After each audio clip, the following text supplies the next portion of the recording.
करा दिया, पाकिस्तान के 2 टुकड़े हुए। I think it was a spectacular operation, one of the masterpieces in global military history. तो मतलब अमेरिकन भी भचक के रह गए। यानी कि देखिए, चीन आपके बरखिलाफ था, अमेरिका आपके बरखिलाफ था, पाकिस्तान आपके बरखिलाफ था, कुछ नहीं कर पाए। और बांग्लादेश को हमने आज़ाद करा दिया।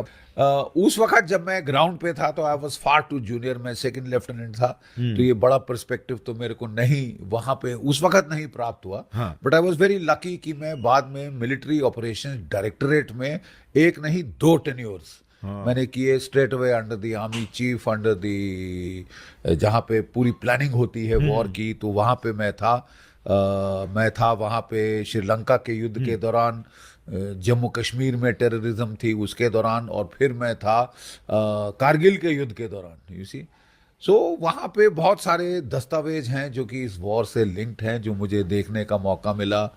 और फिर मैं खुद मिला जनरल JFR जेकब साहब से, who was, you can say, the mastermind of this victory.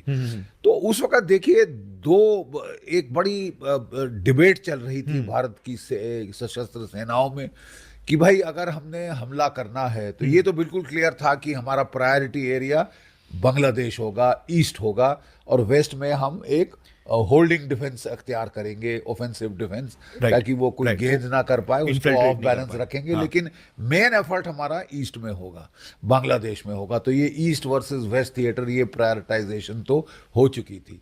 अब बांग्लादेश के अंदर सेंटर ऑफ ग्रेविटी क्या होगा? जब हम ऑपरेशन लॉन्च करते हैं तो भाई फोकस एरिया कौन सा होगा? तो वो 2 थे।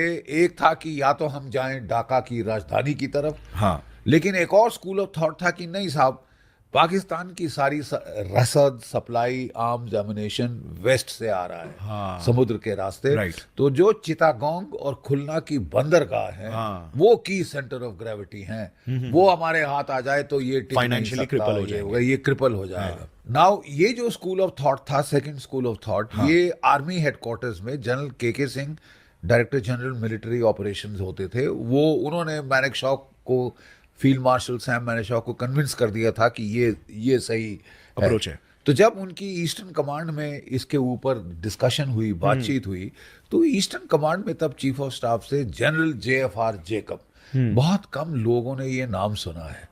बट मैं आपको बता दूं कि जो असली श्रेय जाता है प्लानिंग का इस पूरे ऑपरेशन की, वो JFR जेकब को और जनरल जो एक है इंदर गिल, जो कि DGMO होते थे, इन 2 को जाता है। तो ये दोनों कहने लगे, नहीं साहब, जो ढाका की राजधानी है, सारी जो रोड्स हैं, सड़कें हैं, वो वहां आके कन्वर्ज होती हैं। ये हब ऑफ कम्युनिकेशन है, नंबर 1।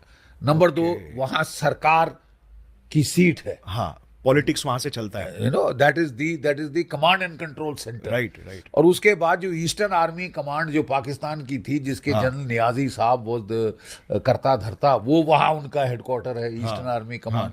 सारा नर्व सेंटर वो, इसको आप हिट कर दें तो अपने आप बाकी सब कोलैप्स हो जाएगा। और बड़ी सही बात कही जनरल JFR जेकब ने कि जितना आप अपने ऑपरेशन दक्षिण की तरफ करेंगे, नदियों का पार्ट चौड़ा होता जाएगा।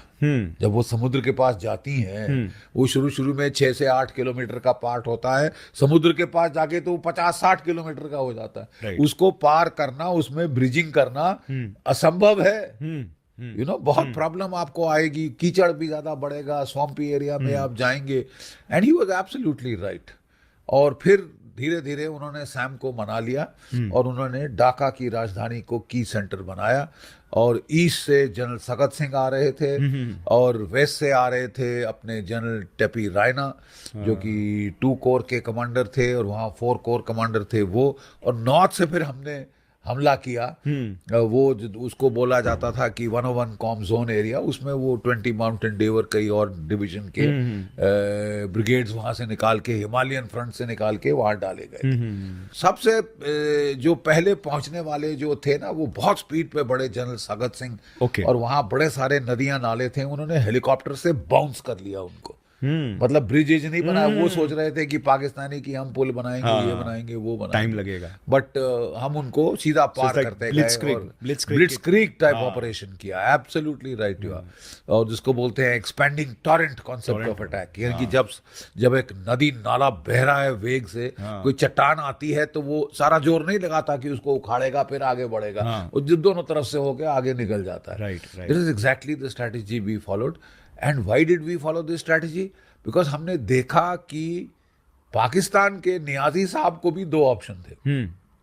एक कि मैं बॉर्डर पे स्ट्रांगली फाइट करूंगा, मैं 1 इंच अंदर नहीं आने दूंगा, which was actually stupid. Yes, क्योंकि वो इतने पर्पस ही बड़े नहीं। तो आपको उतनी ताकत नहीं थी कि आप 1-1 इंच को रोक सकें। और दूसरा था कि मैं ढाका का जो ट्रायंगल है कोर, जो कि 3 नदियों के बीच के ट्रायंगल में, मेघना, पद्मा, ब्रह्मपुत्र के बीच में वो पड़ता है, तो उसको स्ट्रांगली डिफेंड करूंगा और लाइटली फाइट करूंगा। अगर वो ये करते तो हमारे लिए बड़ा तकलीफ हो जाती।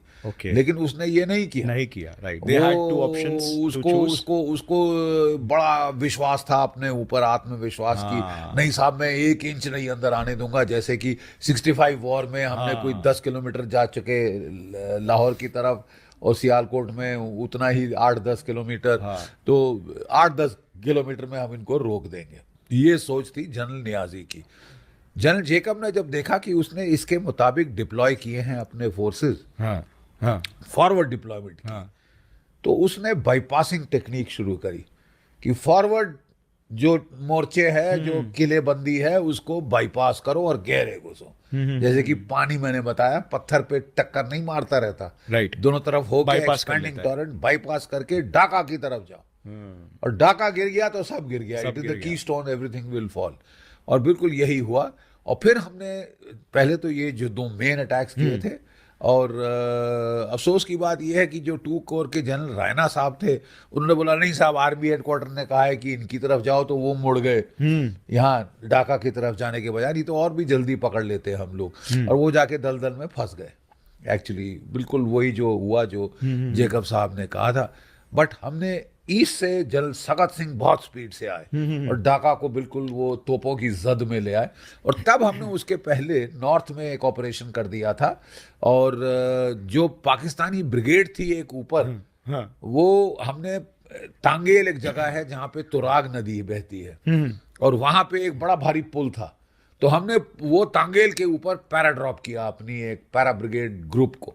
ठीक है, पैरा ब्रिगेड की एक बटालियन थी और एक छोटे मोटे दस्ते और थे, वो लोग वहां लैंड किए, उन्होंने ये पुल पकड़ लिया और वो रास्ता काट दिया। वो जो ब्रिगेड पीछे हट रही थी ढाका की तरफ, अगर वो ढाका पहुंच जाती राजधानी तो ताकत बैकअप हो जाता उसको, लेकिन वो हमने नहीं होने दिया।